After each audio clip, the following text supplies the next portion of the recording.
Oh my God, this is like a television This show. is exactly what it's like. Hello, Howard Stern. Hey, Rosie, I just dropped by. How are you?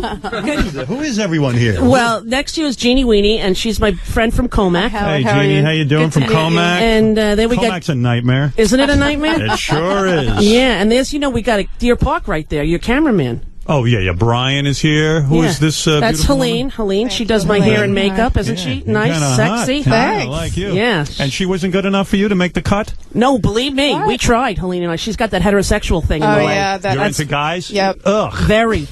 young, Howard, young, sexy guys. Men. Yeah. She dates 20-something-year-olds. How are you? I'm pretty good. Yeah. Now, this, let me describe to people that this is more of a professional setup. This is almost like you can't let your hair down. Exactly. It's not good for me. And you look made up. You have hair and makeup. I did GMA today. I did Good Morning America. What are you promoting now? Are you promoting Sirius, or are you promoting the fact that you have a new girlfriend? That's what it's all about the girlfriend. It is. That's what it gets. It sort of felt like that. No, I have a new documentary on HBO.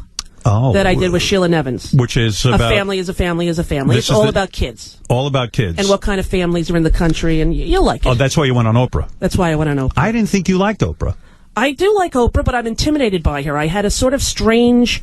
You know what happened when I got on my TV show in '96? Right. All of a sudden I was in competition with her. Right. And here was somebody who, as a woman, I grew up like, oh my God, that's the woman from Baltimore who made it and beat Donahue. And so I had reverence for her, and then I was in competition with her. Yeah, and it messed me up. Right, because you were on the same time as Oprah. Right. And after all, Oprah is the benchmark. Correct. And then suddenly here you are, another woman. Right. And now you have to steal audience from her. And yet you were successful. Right. Because I came on in the summer while she was on hiatus, right? So it's true that there's room for two at that time slot. In other words, it's possible. Did you steal audience from her when you came on? Well, when I came on, no other show was doing what I did. Like Merv, everybody was doing Let's Beat Each Other Up. Right. Right? Yeah, you had like a nice show. I had like Merv, like we watched in the 70s. And so that worked. It worked. And did you steal audience from Oprah?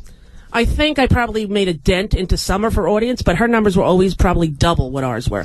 I was never really in competition. I've always said to Rosie, hello, a lot of women around here. No guys work on this show, huh? Just one, Pete. There he is, How token. You doing, man? The rest of them we put behind the booth, like you put Robin. We put them all back there. Yeah. Well, a lot of women. All right, now you're smiling. Gets me nervous in here. No, you're kidding. This is your dream. Should they all get naked? I'll make them get naked for you. Ladies, off with the clothes. Yeah, why is no one naked on this show? We were waiting for you. Rosie loves a naked... Well, you don't want to see me naked, honey. You have no idea what that looks like. But the fact that you stole audience from Oprah and you were able to succeed in that time slot is quite remarkable. And I still say to this day, the idea that Rosie walked away from the show is almost unheard of. Yeah. I mean, I don't get it. Right.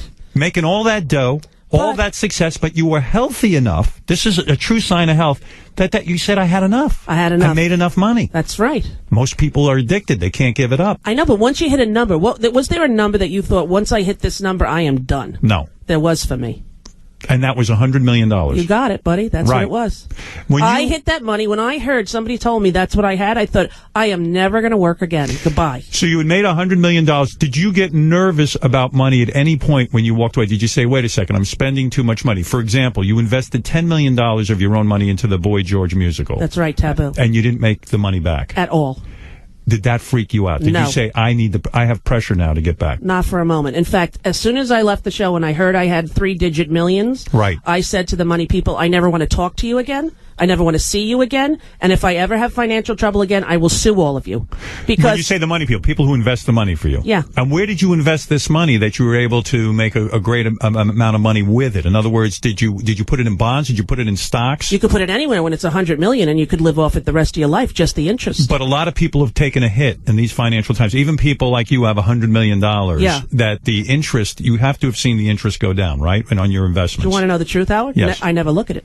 You don't know what you have? No. You don't know how much of the principal of the $100 million you have? No. You might have lost $30-40 million in the stock market, and you don't know. Right. And it's irrelevant because my money is in the lowest, kind of safest, sort of nerdy, don't gamble with it kind of. It's in bonds. Right. So it doesn't really affect me that much. Right. And I also, I shop at Target. So my budget is, my money guy goes, last year you spent $52,000 at Target. Can we knock it down to 42? I'm like, all right, I can do that. Are you a big spender? No, at Target. I get anything I want. Do you have lifestyle? In other words, how many homes do you have? I have a home in Miami and a home in New York, but the home in Miami is, on Star Island. It's a huge movie star house. Right. And the place in Nyack is probably similar to yours in the Hamptons. Now, the house in Florida. Yeah. You got to have a lot of staff that run this thing. You're not there all the time. I have one woman who lives there with her mom. That's it. There are 2 guest houses on the property. She lives in one of the guest houses. Boy, this sounds good. This is good. 100 million is a nice number. That's a number, and then you can, the rest of your life, you could coast.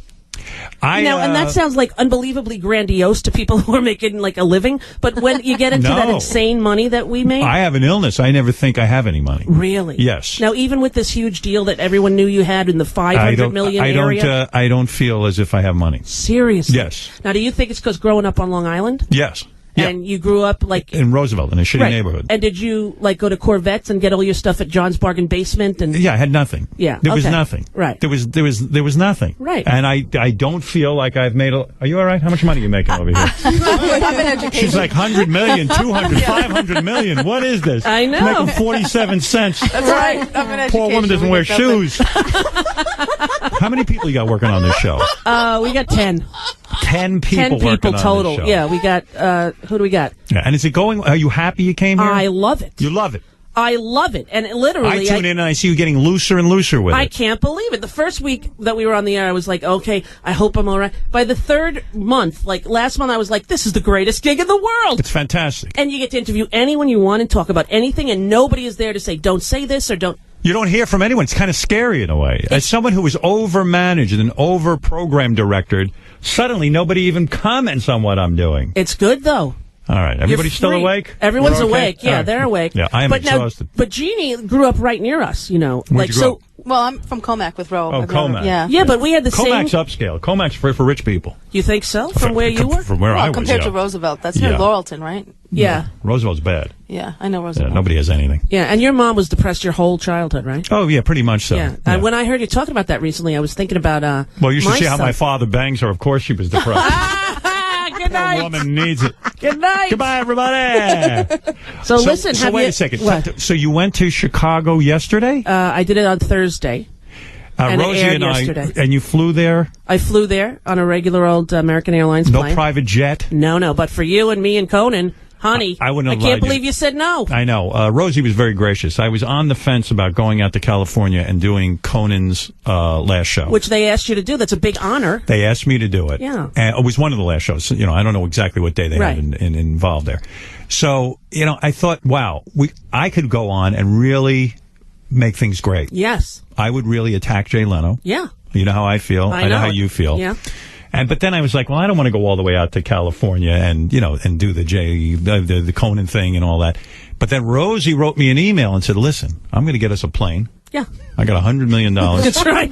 And so do you, by the way. But you can get the snacks. That's right. But I feel like I have nothing. So I know. I'll talk you through it. I wouldn't have let you get the plane. But she said, hey, if you want, I'll go with you. Yeah. And we'll double team Conan. Wouldn't that be something? Now, that would have been legendary. Like, even if you just would have, said, I brought a friend, and you would have called me out, and I just would have said, Jay sucks. Every time you pointed at me, that's all I would have said. It would have been great. Would have been funny. And your story, I've told Rosie this, and I'm going to tell her in private why her Jay Leno story meant a lot to me.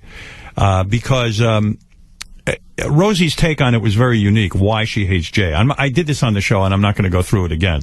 But I think you would have been really great sitting there and telling Conan why Jay is such a scumbag. And in fact, today in the Wall Street Journal, there's an article did you see this? To Hitler. Comparing Jay Leno to Hitler. Yes. And